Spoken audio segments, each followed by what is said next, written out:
नेता प्रतिपक्ष मदन ओझा हमारे साथ हैं।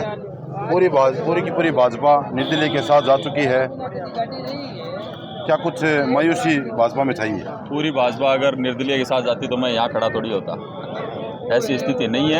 हाँ, कुछ लोग अपने स्वार्थवश चले गए होंगे, कुछ लोग किसी कारणवश उनके और कोई सामाजिक दबाव रहा होगा, या कुछ लोग प्रलोभन के कारण चले गए होंगे। जो भी स्थितियाँ रही, लेकिन आप ये नहीं कह सकते कि पूरी भाजपा चली गई है। आज हमारे साथ काफ़ी संख्या में पार्षद है, बीडीसी भी है, जिला परिषद के मेंबर भी है, भारतीय जनता, और सबसे मजबूत बात, जो भारतीय जनता पार्टी का बूथ स्तर का कार्यकर्ता है वो अपने स्थान से नहीं हिला है। यदि कोई पार्टी छोड़ के गया है तो उसकी स्थिति ये नहीं है कि वो भारतीय जनता पार्टी के खिलाफ जाके और निर्दलीय का वोट अपने वार्ड में या अपने ग्रामीण क्षेत्र में मांग सके। तो Bharatiya Janata party cadre base party है, जिसका हर गांव देहात में बूथ की कमेटी बनी हुई है, पन्ना प्रमुख बने हुए हैं, पेज समिति बनी हुई है। तो वो सारे कार्यकर्ता जो चुनाव में निर्णायक भूमिका निभाते हैं, वो सारे लोग अपने स्थान पर ही भारतीय जनता पार्टी के साथ में। सदासर का बाजार भाजपा को तीसरे नंबर पे डाल रखा है। सट्टे बाजार की भी ये अंदेशा है, और जो बाजार की पूरे दिन की जो आप सोशल मीडिया पे 3 नंबर पे डाल रखा है भाजपा को, क्या कहना चाहेंगे? मैं वही बात पुनः दोहराना चाहता हूँ।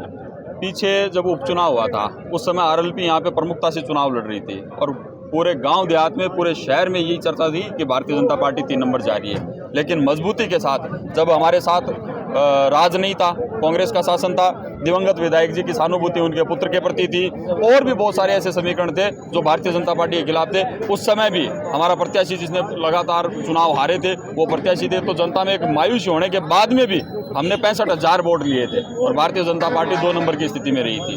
कहने का मतलब, और इससे पहले भी 1998 में जब भंवरलाल जी भारतीय जनता पार्टी को छोड़ के गए थे, आदरणीय अशोक जी पीछा को टिकट दिया था पार्टी ने, उस समय भी पार्टी ने 33,000 वोट लिए थे। इसका मतलब भारतीय जनता पार्टी का कार्यकर्ता गांव-गांव, देहात-देहात, वार्ड में, हर जगह भारतीय जनता पार्टी का कार्यकर्ता है। तो ऐसी कहीं स्थिति नहीं है कि भारतीय जनता पार्टी ये लोग आम जनता को भ्रमित करना चाहते हैं और भ्रम पैदा करके और वोट लेना चाहते हैं। ऐसी स्थिति अब बढ़ने वाली नहीं है। भारतीय जनता पार्टी प्रमुखता से चुनाव लड़ रही है, और भारतीय जनता पार्टी का ही कमल सरदार शहर में खिलेगा।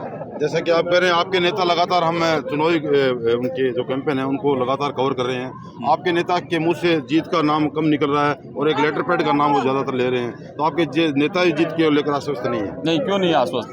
नेता आश्वस्त है, कार्यकर्ता आश्वस्त है। आप लेटर पैड की बात कर रहे हैं, तो उनका कहने का मतलब ये है कि भारतीय जनता पार्टी का शासन आ रहा है और पार्टी ने मेरे को विधायक बना के भेज दिया है। अब जनता का काम है कि वो उनको विधायक स्वीकार करे कि नहीं करे। अगर जनता मतदान करती है तो वो मंत्री बनने वाले हैं, वो ये बात भी तो कह रहे हैं। तो ये लेटर पैड का संघर्ष तो हम लोग करने वाले नहीं है, लेकिन भारतीय जनता पार्टी ने जब उनको टिकट दिया है, इसका मतलब वो भारतीय जनता पार्टी का प्रतिनिधित्व सरदार सर से तो वही करेंगे।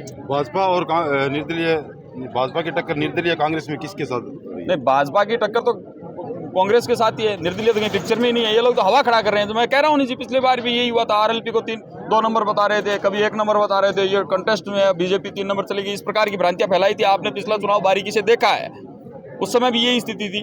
मैं पुनः वही बात दोहरा रहा हूँ कि टक्कर भारतीय जनता पार्टी और कांग्रेस के बीच में है, निर्दलीय कहीं फाइट में नहीं है।